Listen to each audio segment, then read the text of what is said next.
தண்ணி விட்டு வெந்ததுக்கப்புறம் புளி தண்ணி உப்பு போடலாம். உருளைக்கிழங்கு வெந்துருச்சான்னு செக் பண்ணிவிட்டு உப்பு போட்டு புளி தண்ணி விட்டுடுங்க. அவ்வளோதான். நல்லா கொதிச்சது இறக்கிட வேண்டியதுதான். உருளைக்கிழங்கு குழம்பு ரெடி. நான் ஏற்கனவே செக் பண்ணிட்டேன். உருளைக்கிழங்கு நல்லா வெந்துடுது பாருங்கள்.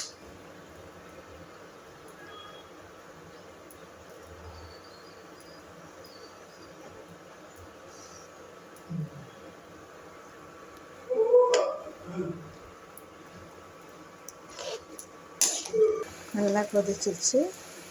என்னோட உருளைக்கிழங்கு குழம்பு ரெடி ஆகிடுச்சு. நீங்கள் இது போல் செஞ்சு பாருங்கள். ஷேர் பண்ணுங்கள். சப்ஸ்கிரைப் பண்ணிவிட்டு பாருங்கள். தேங்க்யூ.